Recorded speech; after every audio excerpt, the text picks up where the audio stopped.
Oh, thank you so much for Rosa and especially Emma Jacobian for the invitation to moderate this panel. I know, guys, you are already with few sessions dealing how to prevent the genocide in the 21st century, especially in this digital era.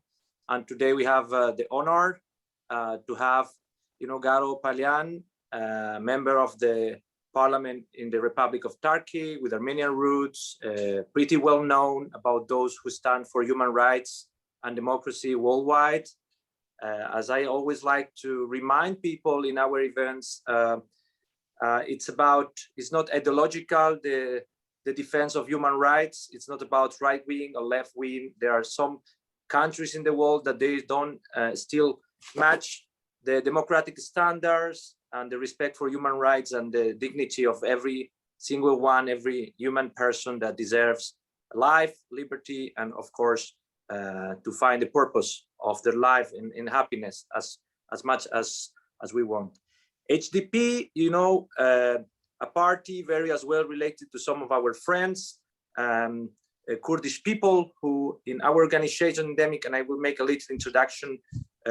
I chair a political NGO called Democratic Youth Community of Europe, what is based right now in Brussels. It was founded in 1964, and it's been promoting democratic values, mainly European values and integration of Eurasian countries as well in the last decade.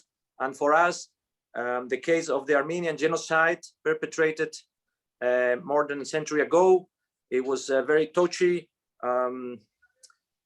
issue, let's say event, because I think in our younger generations, not many people are aware. They have not been properly reported the case of Armenian genocide.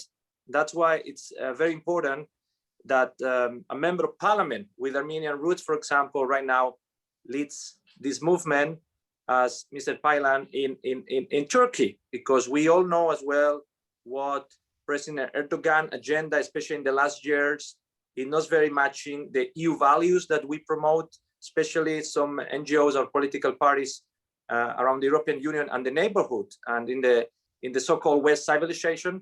And we would also, of course, encourage people in Turkey to stand and raise their voice and stand for our main principles that we all share, and they are a warranty, of course, of that our lives can be enjoyed peacefully. There is this peaceful coexistence concept that I think is very important for everybody of us to become part of our core values. That coexistence is possible.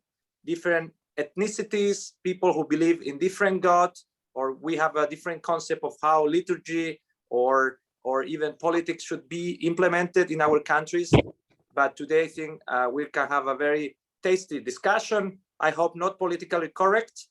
And then we will give, after half an hour, the floor to you, ladies and gentlemen. And meanwhile, I hope our remarkable guest will directly address us on how to prevent genocide nowadays. What is his own experience as member of parliament in Turkey, in Ankara, that I have had the pleasure to be there as well, even knowing some people also from AK party, because some people are really distributed in different parties with different agendas. But I think the case of Garo, it's very important. And Social Democrat family as well have been standing against President Erdogan lately, stronger than other political families probably. So me, as center-right guy, I'm very happy to have the chance to moderate you, Garo. So please go ahead, and later I will share with you some experience as well, how Demi was in the centennial commemoration of the Armenian genocide in Yerevan with previous President Sargsyan and Minister of Foreign Affairs Nabaldian. And in Demi, we have our deputy chair, my right hand, it's Lili Beglarian, who is from the Republican Party, and nowadays not so powerful in Armenia, but used to have this and the responsibility of promoting the prevention of Armenian genocide, as well the recognition. I think President Biden made a good stand this year for this recognition that is going to help to stop other massacres and violations of human rights around the world, because the awareness is just the first step, but it's an important one. So Ronald Reagan used to say Armenians were the ones first to be massacred, and if world who have been more attentive to what happened a century ago around the First World War, for sure we wouldn't have maybe the Holocaust of Jews by Nazis and the perpetrations of violation of human rights by as well communist Soviet regime after, or what's going on, you know, not it's a genocide, but violation of human rights in Cuba, Venezuela, Nicaragua, and so on. That for Spaniards, as me, it's a very important matter. So with the Turkish connection, we move directly to our beautiful Mediterranean Marmaris people. Thank you, Garo Paylan, and very good luck. Welcome. Thank you very much. And thank you for making me a part of this organization. Thank you, everyone who worked for this organization. I'm a member of the Turkish Parliament, and it had been 6 years since I have been elected. This is my third term, and I have been struggling for democracy, a democratic Turkey, with my colleagues, with my friends, with my Turkish, Kurdish, and Armenian friends. Not only in the parliament, in the streets, we are struggling. You might see Turkey as a lost case, and Turkey, unfortunately, is living another dark winter, and we are suffering. But bad news is Turkey is looks like a lost case. But don't forget, the good news is don't forget the struggle is still going on. We haven't said we are living a defeat, so the struggle is going on.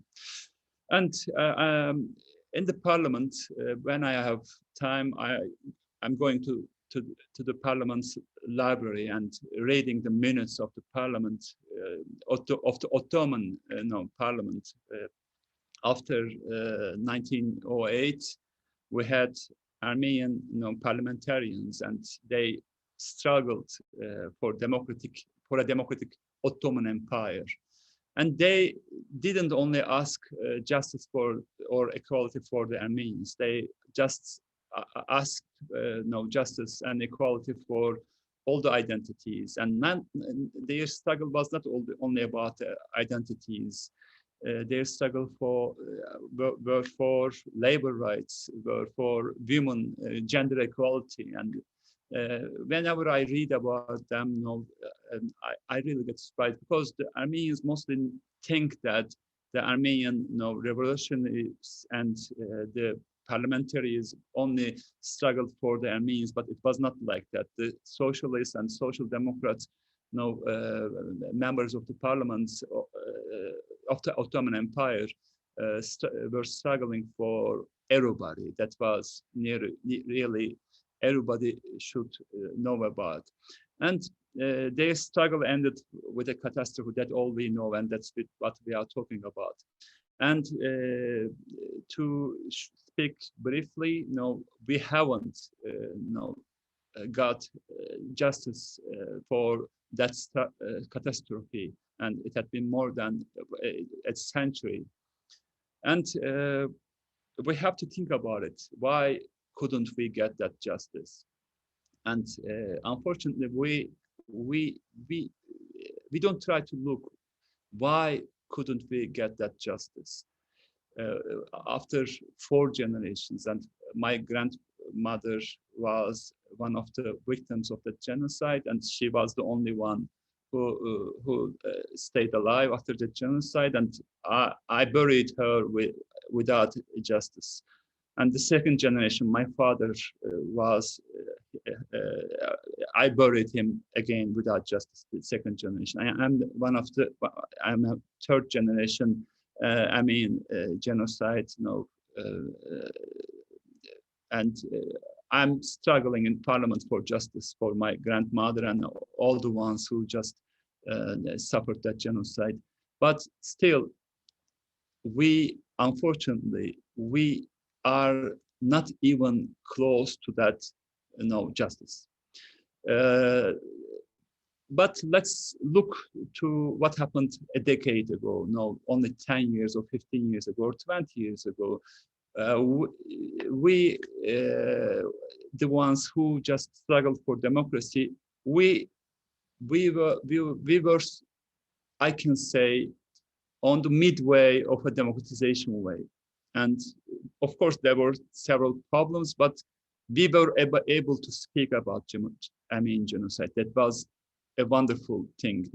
We could commemorate our ancestors on the 24th of April on the biggest squares of Istanbul. We could speak about the Armenian genocide. And how could we get to that point? We could get to that point not only struggling for the Armenian genocide. We could get to that point with the democratization path of Turkey, and Kurds, democratic Turks, and feminists, unions struggled together in starting between the last years of the 20th century, and afterwards we could, and of course the conservatives now they are following Erdogan, but Erdogan was trying to keep Turkey on the democratic path because they were suffering as well, and so we struggled together and somehow we kept Turkey on a democratic way, and Kurds were benefiting from that. LGBTE, and women and labor workers and everybody were benefiting from that. But the status quo was unhappy. The ones who were denying, the Armenian genocide were unhappy, and the ones who thought Turks could not be, equal with the Kurds and Armenians, they were unhappy.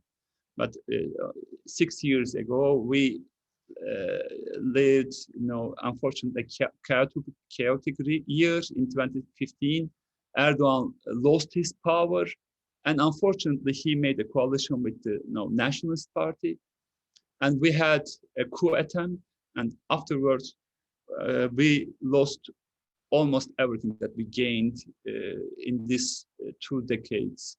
And we lost that democratic path, and we lost the reconciliation path about the Armenian genocide. What I can say is, I believe only a democratic Turkey can recognize the Armenian genocide. Without a democratic Turkey, we waited for a century. We might wait a century more for that, reconciliation. We are angry at Turks or Turkey. Somehow we say, Turkey is a Turk, and we think all the Turks are the same, but it's not the same that I can say. There are millions of people who are trying to, who are struggling for a democratic Turkey and who are ready to reconcile, the Armenian genocide. In my party, let's say, which I'm proud of, my party, HDP, I'm one of the founders of that party, and I'm at the Central Committee, and I'm the deputy co-chair, and my party recognizes the Armenian genocide, and we have 6 million votes, and not only my party, there are people from the other parties, and they are ready to say something bad has happened in 1915 without calling it an Armenian genocide. But we reached to that point, they would be ready to reconcile Armenian genocide. But it is all about, as I said, about a democratic Turkey. Without a democratic Turkey, we might wait for decades more. Why I think about it? Because, after the 1915, the Western countries, unfortunately, turned a blind eye on our justice. And because of the strategic importance of Turkey, especially the British and the French and other countries turned a blind eye on Turkey, because Turkey was, trying to have good relations with Russia, and they appeased, Turkey and turned a blind eye on the Armenian genocide. They freed the ones who are responsible of the Armenian genocide, and they were the bureaucracy of the new Turkey, and that bureaucracy had ruled Turkey for a century. But after 2015, that I can say, because we had a more democratic Turkish bureaucracy. Unfortunately, they are not in power anymore. Now nationalists are ruling the country, and the Western countries, unfortunately, especially the EU countries, have been appeasing Erdogan's acts for more than 6 years. Why? Because of the refugees, because of seeing Turkey as a lost case, because of seeing Turkey as a buffer zone against the ignorant East, so-called.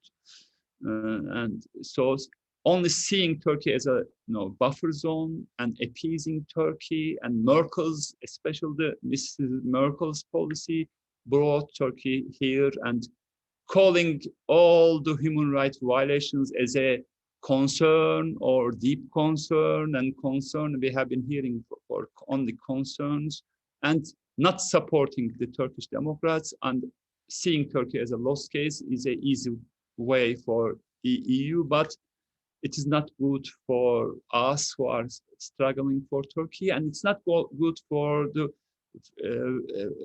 world's future, because we had a nominee for a democratic country in the Muslim majoritized countries, but we lost that, unfortunately, with these appeasement policies.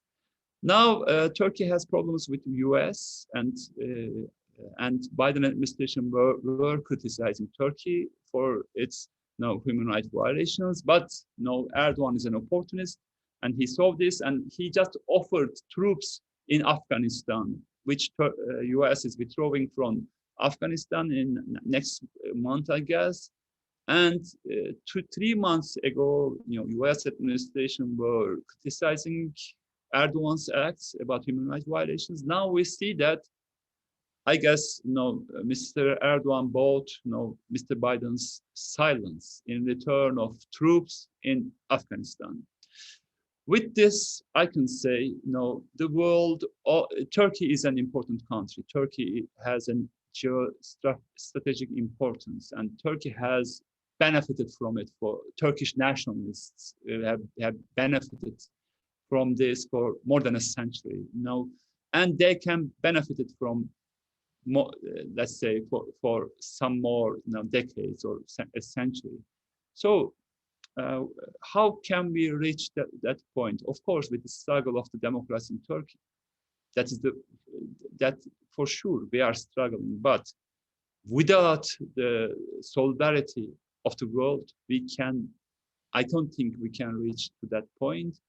And with the Western countries seeing the Muslim majoritized countries as a lost case, we cannot reach to that point. That is for sure. And with the appeasement policies of the right-wing parties and the Biden administration, we cannot reach to that point, because we need, let's say, Mrs. Merkel have said Turkey can never be a member of EU. Today, again, she said about it. And with this, of course, Turkish nationalist parties will say, oh yeah, that is what we want. We want to have trade with EU, keep the refugees in Turkey. In return, you just you just give us more customs union, and we do the trade, and we just jail the Kurds and Armenians and the Democrats who are struggling in Turkey. That would work for Erdogan, that would work for Mrs. Merkel, but that is going to ruin Turkish democracy. And that means our justice will stay behind the mountains, for some more decades. That is my deep concern and deep fear. But I should say about it, if you want, I can stop here, because in the parliament, let's say, but I have to say some more words. Our institutions are not functioning with these appeasement policies, because Erdogan took all the power to its palace. And as you know, a democracy means a checks and balances system with the powers, and our parliament is not functioning at all. He's just sending his decreased parliament, and unfortunately we are just only putting a stamp on it with the Erdogan's majority in the parliament, and judiciary is not functioning at all, and judiciary is only a stake in Erdogan's hand, and press is not functioning at all. Press is only saying, "Look, long live Sultan." How could we get to that point in 2015 with commemorating the Armenian genocide, me talking in the parliament and calling it as an Armenian genocide, and nothing was happening, and people were applauding me? And we could get to that point with a functioning institutions, of course, functioning parliament, functioning press, and now functioning academy, and functioning judiciary, of course. But we don't have that.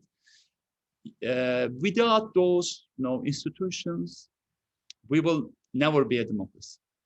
And without Turkey being a democracy, we will never see that justice. Of course, we can shout at Turkey for some more decades. Of course, we can do these kind of organizations and just shout at Turkey. Turkey is a nationalist country, and it is not just giving us justice. But last year we lived another trauma in the Nagorno-Karabakh, and I went to Armenia years ago, and I spoke with some officials there, including our Armenian president, prime minister, secretary of state, and several officials. And I warned them that a nationalist Turkey is just investing on guns, weapons, sophisticated weapons, drones, etc. And they are using it against Kurds, in Syria, in Iraq, and in Turkey as well. And I said that terrible war machine might turn its face to Nagorno-Karabakh and Armenia. And they said, no, we don't think it's going to happen. But it happened, unfortunately, last year. And unfortunately, we lived another trauma.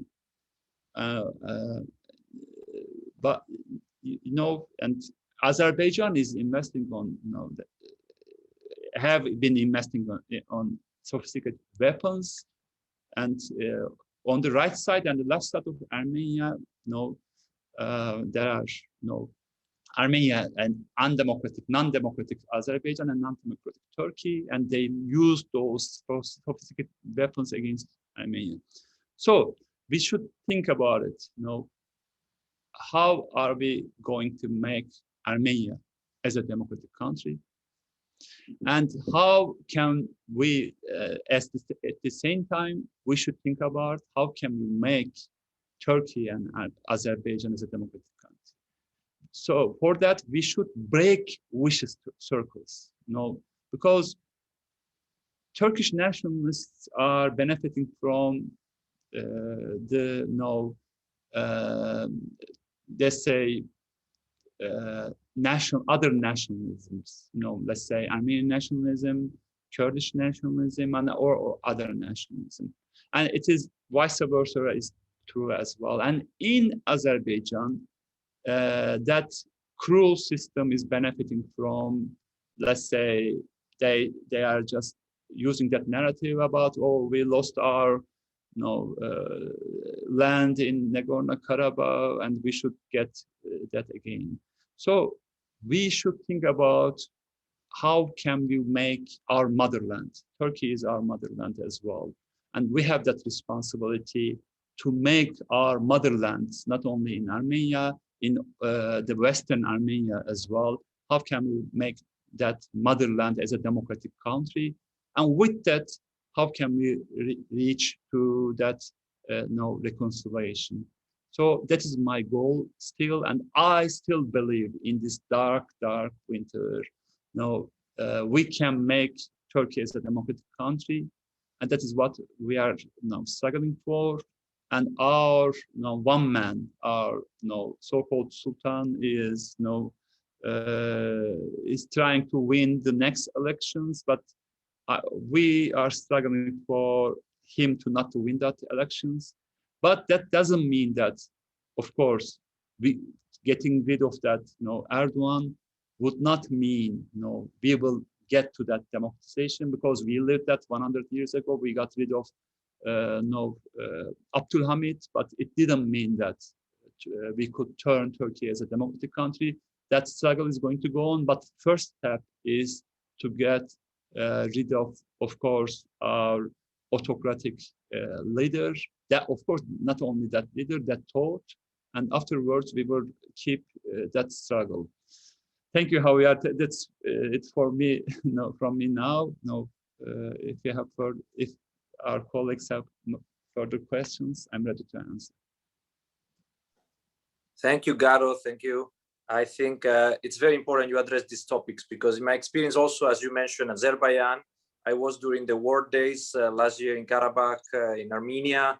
And you know, I think the lack of braveness of some EU leaders or in the West to address the topic directly, from the left wing as well, let me tell you, because I told you it's not very ideological, it's more about business as usual. So it depends who is governing certain country. Since Turkey, it's a member of the NATO and it's the second army there. US is not so, tough on the government, and that's a problem, of course. You know, it's a problem for people who stand for human rights, because this economic factor, it's out of discussion for countries. They need that. At the same time, what about if human rights are violated? You know, that's the main question. When the West governments are really trying to implement not double standards on countries, just to have a real standard for everybody and move for it. You know, that's the case. The same when some of us in the West visit Nagorno-Karabakh in the past, you know, after you are in the blacklist of Azerbaijan, and many politicians, especially in the EU, they are very afraid to be in any blacklist, despite some of us, we can see this as a medal, you know. So it's a bit complicated to convince our West colleagues, from my experience, to take these kind of little risks, to visit the area, to be in the South Caucasus, to understand how is the agenda nowadays of Erdogan, that I witnessed before in Aka Party another path. They were moving more towards European integration, trying to even address, and that's why I want to mention one of our participants today. Want to ask you, Mr. Paylan, about this. Look, Garo, do you believe the Armenian genocide is a focus in itself, or rather that Erdogan and others are using it because it's populist appeal, but really don't care about it one way or other? That's Mr. Henry Terold. He say, I ask this because a decade ago, Erdogan was much more willing for political reasons to engage the issue. And second question, if you allow me, has the right-wing ultranationalist shift in Turkey with its anti-minority attitude, maybe meaning Armenians and the Kurds, and policies generated a response of support for recognition and reparations for the Armenian genocide by ethnically Turkish progressives, or have they retreated from the Armenian genocide and other such cases? Like, I think it's a very interesting question. Yeah, thank you, Javier. In Turkey, there are two mainstream policies. First is the conservative nationalists. Now Erdogan is the leader of it. Erdogan is and his nationalist partner. They are conservative nationalists. And Abdulhamid, that Sultan, were the leader of that mainstream conservative nationalist way. And the second mainstream is the secular nationalists. Now CHP, they are they say they are social democrat, but I don't think they are social democrats. They are somehow nationalists. And E Party, which is another nationalist party, they are now they are leading that mainstream, which was the İttihat and Terakki party. Enver Pasha and Talat Pasha were the leaders of that secular nationalist mainstream way.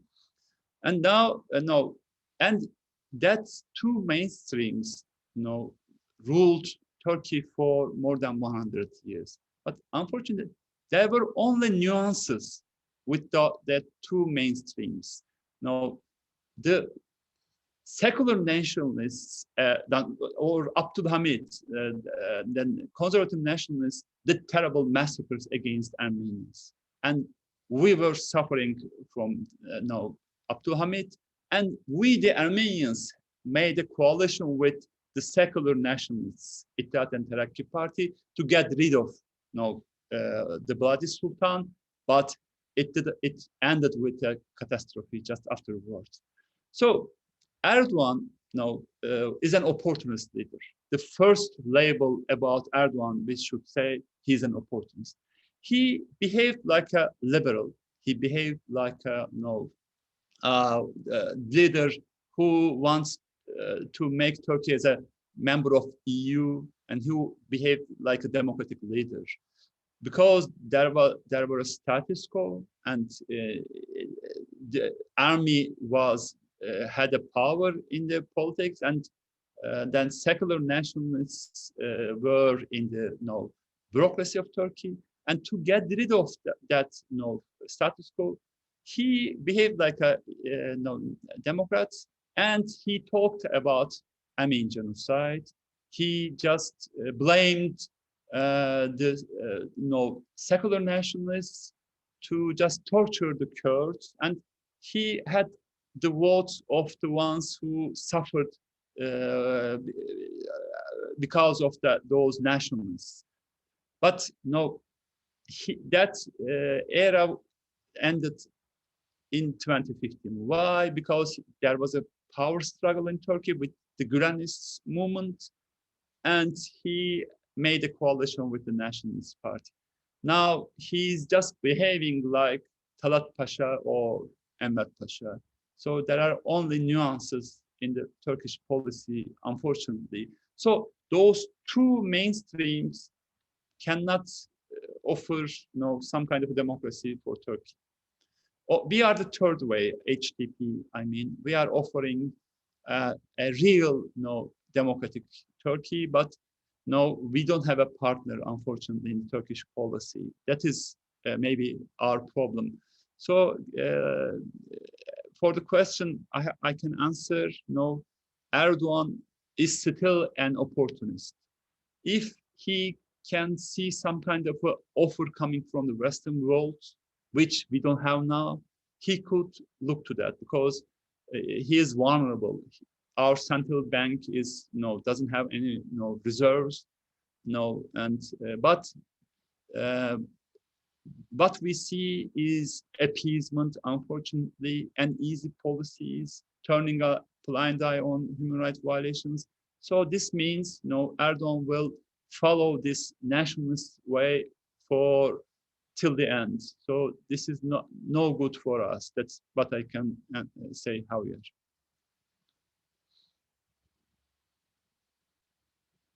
I don't hear you, Javier. Sorry. Yeah, I disconnected. So another question from Naupes, a question from a remote person to Honorable Garo Paylan. What does Turkey could lose with the advancement of Armenian genocide cause? Like, what's the point of Turkey going for it to recognize? Could Turkey lose any power around or any reputation that's the issue?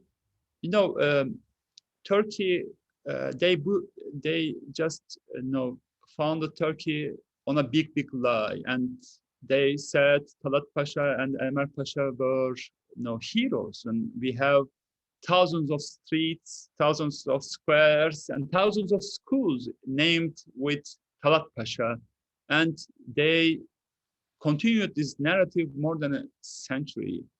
So they said they were heroes.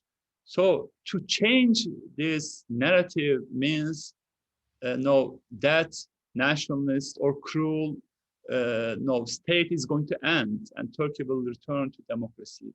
So that Turkey is going to lose, but Turks, Kurds, and Armenians will win. That's for sure.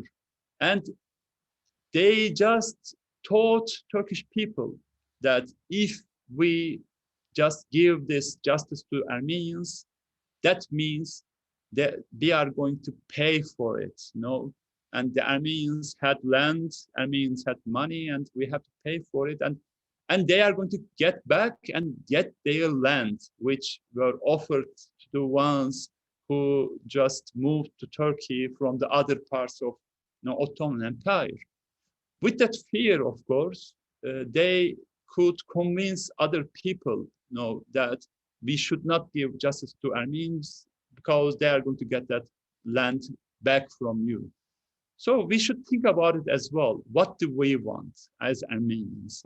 Some Armenians say, okay, we want our land back, we want our money back, and Turks should pay for it.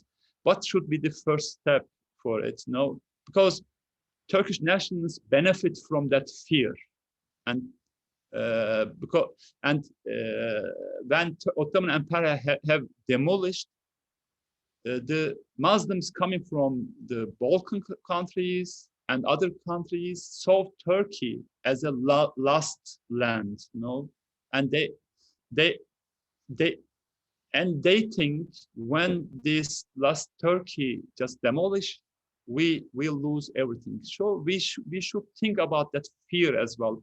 How should we deal with that fear?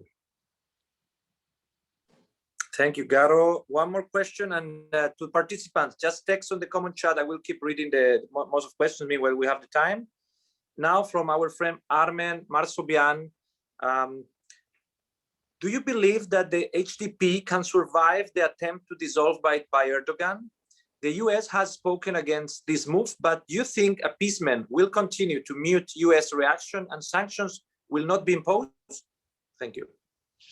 I was in DC 3 months ago, and I saw that US administration did care about the closure case of HDP, and they said this is some kind of a red line. We cannot accept it, and we will criticize it if they dare to do it, But I was in DC again a month ago. Only 3 or 4 months ago, I was in DC again, and unfortunately, the narrative has changed, and they were saying that we have concerns about it. No, they should better not do it, and that discourse has changed just because of that meeting with Mr. Biden. Erdogan met Mr. Biden, and on that chair, unfortunately, democracy was not on the table. Only troops in Afghanistan were on the table. And Erdogan just offered troops in Afghanistan, and he bought, unfortunately, Mr. Biden's silence. So this is a terrible thing. Unfortunately, this Turkey has always cards, in Black Sea, in Syria, in Libya, in Afghanistan, and they always have cards, and they have always they also in Cyprus, around in Mediterranean, there are natural gases. So Turkey has always cards to just bargain with the Western countries, and unfortunately, leaders like Erdogan can always buy Western countries' silence. Unfortunately, this is my big fear, is that US administration, Biden administration, have just bought that card, and with the troops in Afghanistan, they will, if they dare to shut my party, HDP, they will just see this as a concern, and just like Merkel does. Sad to hear that, but too real to don't believe. And now we move to Elisenda Calvet. She's asking you, the US has recently recognized the Armenian genocide. Do you think other states will follow the same path? Did it have any real impact on the Turkish government? Thank you. Javier, it had almost no impact because they were ready for it. They downplayed it.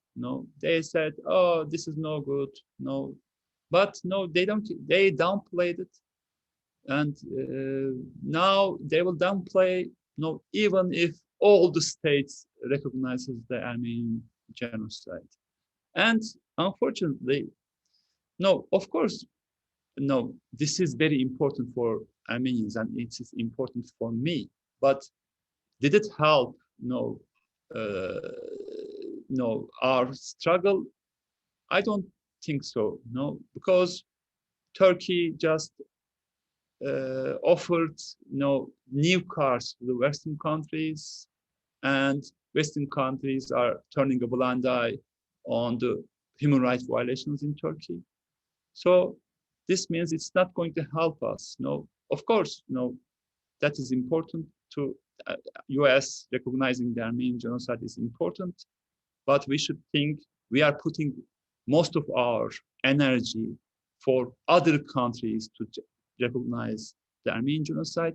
But which country's recognition will heal our wound?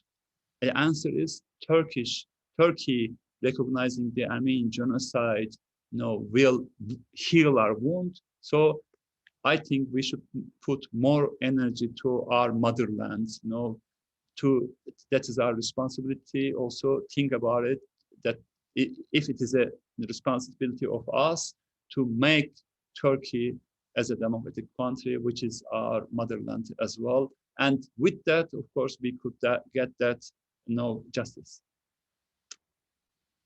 Yeah, I would add by experience, like when Vatican, the German presidency and so on, don't you think, Garo, at least Europeans or in the neighborhood of Turkey, they are more concerned about the Armenian genocide nowadays, 5 years ago, a bit? Yeah, no, for sure. No, because European countries, let's say 15 years ago, especially the European leftist countries or other countries just thought that a democratic Turkey is good for us, will be good for us, and a nominee for a democratic country in the Muslim world would have impact on other Muslim countries, and we could break those vicious circles. But after Mrs. Merkel and after Mr. Sarkozy, they just thought, we cannot have a country which is the population, most of the population are Muslim, because we are a Christian union. So we should say to Turkey that you can never be a member of the EU. So unfortunately, those vicious circles brought us here. Of course, I'm not only blaming European countries. We should do this struggle, but as you know, all over the world, you can have some kind of way, some kind of waves, and that impacts other countries, and the ones who are struggling for democracy, if they see some kind of a solidarity coming from the world, especially the civilized world, you can make your countries with that democracy, with that struggle. But when we lost that anchor, I knew that a country which did the Armenian genocide and didn't pay the price of it, they would continue with those policies, because unpunished crimes always leads to new crimes, and this unpunished crimes is leading for new crimes, unfortunately, on Kurds and last year on Armenians in Nagorno-Karabakh. So we should think about it. We should put more pressure on our administration against these appeasement policies. Thank you, Garo. We have more interesting questions. One coming right now from Melanie O'Brien. Thank you, Garo. This is so enlightening. Can you comment on the Turkish relationship with Australia? I understand that Turkey threatened to withdraw rights of Australians to visit Gallipoli to commemorate Anzac Day, the famous battle in 1915, Australia and Gallipoli in Turkey. If Australia recognized the Armenian genocide, and so Australia caved despite strong pressure within Australia for recognition, can you comment on this? Thank you. In 1915, Turkey is commemorating the ones who lost their lives in Gallipoli. It is very important. And I'm really jealous for it, because at the same days, Turkish troops, Turkish army were killing the Armenians at the same days, but we cannot commemorate them. The ones who came from Australia and New Zealand, from 10,000s of miles away and they lost their lives. They have stones there, and Australians can commemorate their loss there. But we are the Armenians, and we are from that land, and we don't have a stone to commemorate. We don't have. We cannot commemorate our victims, unfortunately. So we should think about it, and they could be the ones, the Australians, I think, who can have that empathy with the Armenians, and who can have a story to tell the Turkish officials. We can commemorate our victims, but the locals cannot. So this is not fair, I think. So maybe their administrations should think somehow, is it fair to commemorate our victims without commemorating the ones, who were killed at the same days of Gallipoli?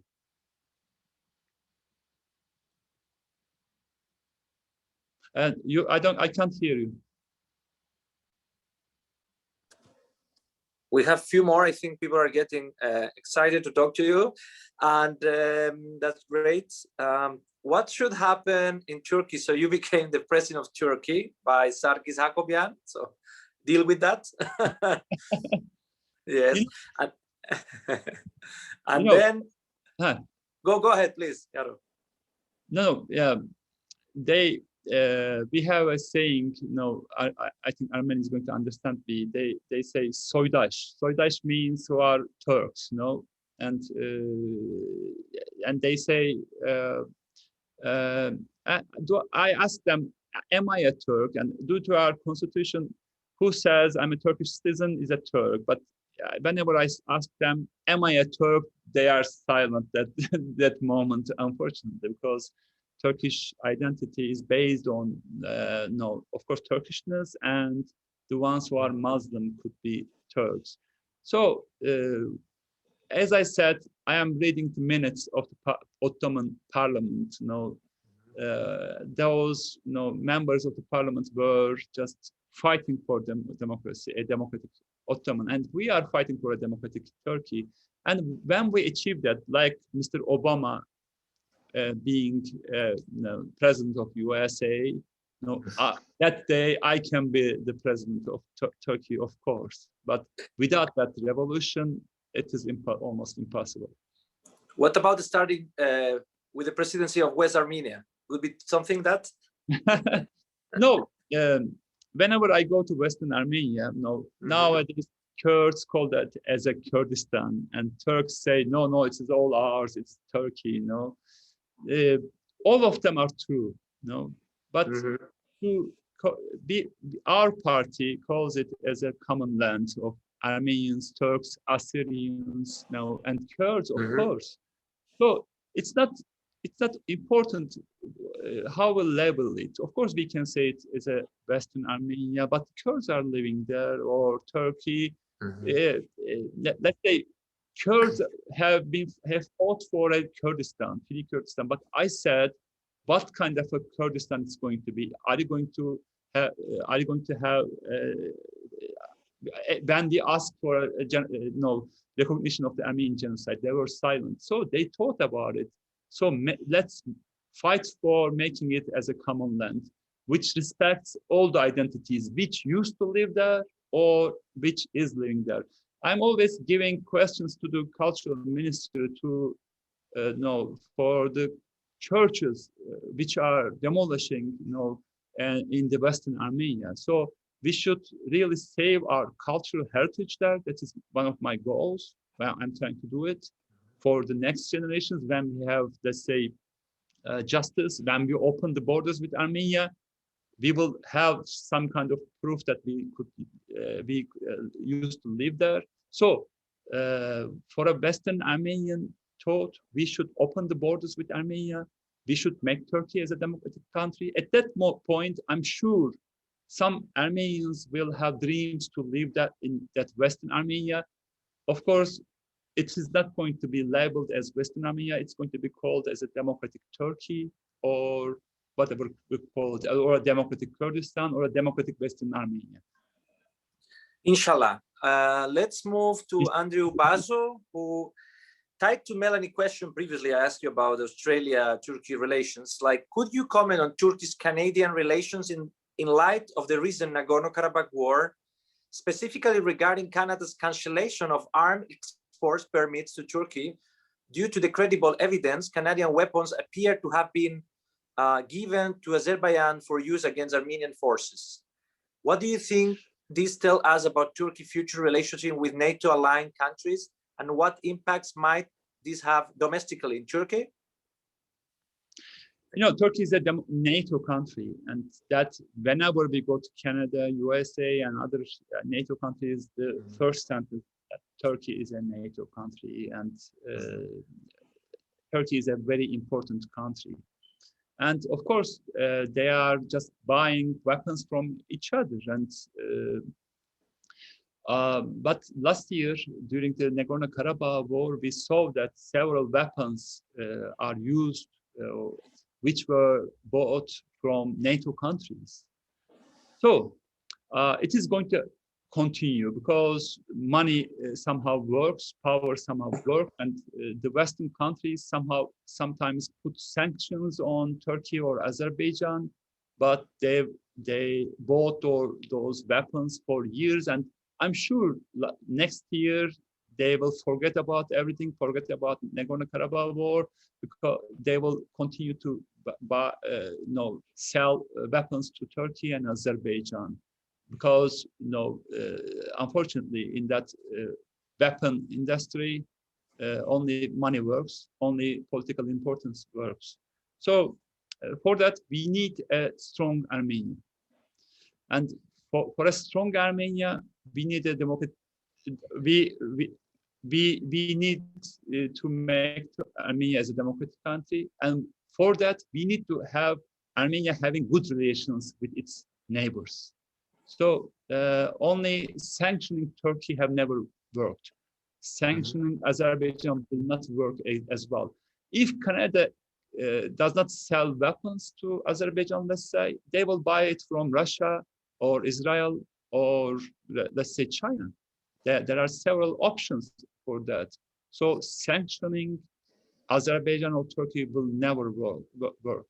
So only, as I said, of course, it is important. I'm not. I won't say it's not important to sanction non-democratic countries, but that doesn't work in these years because there are other options. So, as I said, we should more, have our focuses on how can we break these vicious circles. It's a great concern, as my deputy chair was reminding me, like mentioning the participation of mercenaries, what is proven in Nagorno-Karabakh war by Azerbaijan, Turkey, and so on.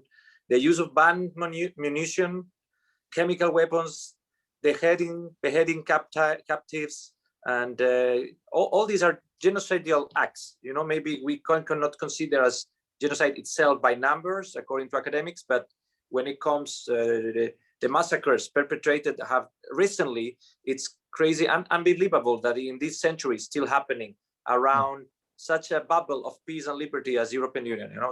As European, I feel really ashamed we allowed this to happen last September and October. Let me tell you that. So last few questions, because we have some others and they are all very interesting. From Rubina Peromian, what's the political orientation, Garo, of the Turkish diaspora now in huge numbers? Can they have any impact in the change of the atmosphere in Turkey? Thank you. Of course. Whenever I go abroad, I meet with Armenians. I always ask their ancestors and where were they from, and they say they were from Konya, Diyarbakır, Malatya, and other Turkish cities, but they have no connection with that. I say, okay, you see Turkey as a lost case, but it wasn't like that only 5 years ago. We should take the advantage of that democratic path, but nobody almost cared about Turkish democracy. But I said it is our land. It is not. It is your land as well. So, as I said, thinking about the democratic Turkey and how can the diaspora show the solidarity of the people who are struggling for democracy in Turkey? That would be the question, I guess, and showing them as not as a outsider, because whenever in the parliament I speak, they blame diaspora, the nationalists, I mean, because they say they somehow, I say they are my cousins, they are my uncles, they are my aunts, but they don't believe in that because they think that they are not from Turkey. Maybe we should again show them that we are from Turkey as the members of diaspora, and we want a democratic Turkey. And with that, I think they will just lose one card, because which they use, which the Turkish nationalists use, because they say diaspora never wants something good for Turkey. Maybe we should think about it, that we want a democratic Turkey, and we suffered a genocide century ago. We want justice for the past, and we want a just future. If we show that, that would really help us, the ones who are struggling in Turkey. Merci, Garo. We move one of the last, Gregory Stanton. Should the US and NATO trust Turkey to keep the airport open in Kabul so that the diplomatic missions can remain open and not to cut and run the way they did in Rwanda, Cambodia, and other places? Why do you think so? What do you think about it? Think, really, they should trust my government, because the Western countries just opened the ways Erdogan's government to just invade Syrian cities. They just invaded the northern Syria, and they just hosted jihadists in Syria, and they did several massacres. Al-Qaeda and other jihadist groups in Syria. Now, Turkish president have just said, we have good relations with Taliban, and we believe in the same thing. And this means, of course, Western countries, especially the Biden administration, sees Muslim countries as a lost case, and they don't want to deal with it. But if you just only let Turkish government to host the jihadists, and that will not be good for Turkey and Afghanistan as well. That means that appeasement policies will go on forever, and that means Turkey will never be a democracy, and that means jihadist groups will be appeased by the Western countries as well. I'm not telling that Western countries should invade Afghanistan and rule that. It didn't work in Iraq, in Libya, or in Afghanistan as well. We should think that a democratic Turkey takes a role in Afghanistan, it would be better. And with Turkish troops in Afghanistan silencing the Western countries is not good for us. So I don't trust my government. Sure, the Western countries should not trust Erdogan's government as well. Thank you, Garo. Just to redefine the question made by Rubina Peromiani, say, I meant Turks outside Turkey, not the Armenian diaspora. So no, it's not about the Armenians abroad. It's more about how the Turks feel what's going on in Turkey and how they affect the internal policy in Turkey from abroad. Turkish Armenians, she meant. Or Turkish, general, like she didn't mention exactly which ethnicity, so Turks diaspora, yeah. Maybe they are not pro-Erdogan majority, they are pro how they are defined, they are divided, they don't care. Turkish Armenians, she meant. No, I don't mean Turkish Armenians, I mean Turks. Just Turks or Kurds outside Turkey. Okay. Thank you. No, some hundreds of thousands had to flee from Turkey after the coup attempt, and some of them were from the Gülen group, and some of them were just fighting for democracy in Turkey, Kurds especially, or the leftists, and they are they are silenced, unfortunately, and Turkish government, my government, is just blaming them as to be traitors, and they are benefiting from them, unfortunately. So, but not, they're benefiting from them in Turkey. That I mean, because they use their tweets or other talks showing that they are traitors. So the Turkey have always benefited from the ones who fled from Turkey, and they just show to Turkish people that if they get the power, if they can get back to Turkey, they will just want money from us, or they use that fear. So what I think is, all of us just suffered from this country, and all the ones who just had to flee from this country for more than a century. So we should really find a way to show Turkish people that we are not the traitors. We are the ones who suffered from this nationalism, and you are poor and you don't have a job just because of this nationalist country.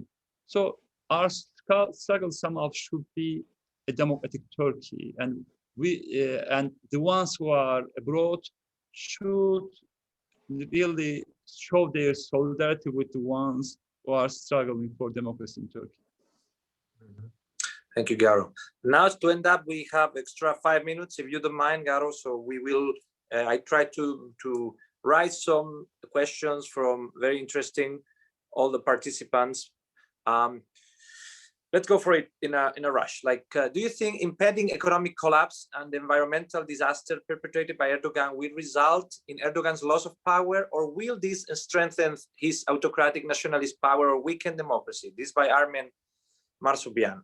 And then, if interested as well, are figures such as Ahmet Risa and others who resisted the genocide and were trying to steer Turkey in positive directions in the last century and 1910s recognized as heroic or good political models in mainstream Turkey? If so, how is that resolved with the worship of Talat, Enver, Gökhan? And last but not okay, from Rubina, good Article 301 apply to you if you didn't have political immunity as a member of parliament, MP? And something else, is Erdogan long-term goal to recreate a new version of the Ottoman Empire, or is his goal limited to uniting Turkic countries? Does he intend to drive out non-Turkic peoples? And yeah, basically, can Armenia have any hope to survive as a country, or can Armenia have any hope for survive as a country? Is Russia the only valid partner for Armenia? And thank you, Garo. Just pick what is interesting for you, because I think our participants have been overloading that in a very good way. Every panel will be like that. Yeah, I try to take. No, after the Nagorno-Karabakh war, only Russians won. Unfortunately, that I made a speech in the parliament. I told about it, and because Russia used Turkey, unfortunately, in this war, and Russia opened the ways of this war, and the Western countries turned a blind eye on that war. But, whenever something happens, you should look to its results. Who won out of that war or fight? You can see somehow who is the first responsible of that war, because now Nagorno-Karabakh is a garrison of Russia. Azerbaijan is a garrison of Russia, and Armenia is a garrison of Russia. It used to be a garrison of Russia. Unfortunately, there is a Russian impact in Nagorno-Karabakh. More Russian impact in Nagorno-Karabakh, Azerbaijan, and Armenia, unfortunately. So we should think about it. Why we couldn't have good relations with the Western countries? We thought, no, they would care about Armenia, but they didn't care about it. They did almost nothing. Now there is a Russian impact. So to reduce that Russian impact, which is the way? I believe if we can have an open border with Turkey, if we can have good relations with Turkey, and that we can have relations, let's say economic relations, cultural relations, and that would open the ways of to Armenia connecting to European countries. We should think about it, how to reduce that impact with Russia. About my immunity, you know, they are to jail me several times, and they are accusing me and my other partners. I have several cases. They are asking for 18,000 years, me being in jail for my thoughts. So my friends Selahattin Demirtas and thousands of our people are in jail, but I have no fear to be jailed really, because to stay silent, to leave the country is some kind of sentence. So I will struggle till the end with my friends, whatever happens. Third question was Armenia. Yeah, I forgot about Armen's question. Turkey have lived several economic crises in this century. Several big economic crises. Turkey had to go to IMF several times, but no, it didn't work. We, the Armenians, thought that sanctioning Turkey would work. Turkey is living economic crisis, it's going to work. If Turkey's economic collapses, it's going to work, but it never worked. I don't think it's going to work if Turkey's economic collapses. It is only going to work for the nationalists, because they always have somebody to blame. They would say, oh, no, the Jews did it, Western countries did it, diaspora, they could make, diaspora for it, and they could torture us, Kurds, Armenian in Turkey. So it is not going to work. I think if we can have a positive agenda instead of a negative agenda, because negative agenda never worked in this 100 years. I believe if we can have a positive agenda, which works for not only for Armenians, which works for Kurds and the Turks and all the identities in Turkey, with that we can have goals. In this century, let's say. Javier? Thank you so much. If I could have the chance, I would ask how NATO is going to protect Armenians, even in Turkey or in Armenia, despite the Russians, what they are, of course, they're now present, when Turkey is still a NATO country. That would be a bit contradictory or wishful thinking, at least in the short term, right? No. If Turkish politicians have a positive agenda in Turkey, let's say, NATO, to be a NATO country would not mean so much, But if NATO countries only sees Turkish people as troops, as buffer zone, and if they ignore about the human rights violations, NATO countries, let's say, we are suffering in Turkey, and that is what we are living nowadays. So they have really big power to impact Turkish policies. So in return of giving Erdogan something, asking for democratization, or will really help us, or without that, we will struggle more. Javier, unfortunately. Merci. So thank you for everybody, especially Mr. Paylan. I think, Garo, you have been an excellent speaker today.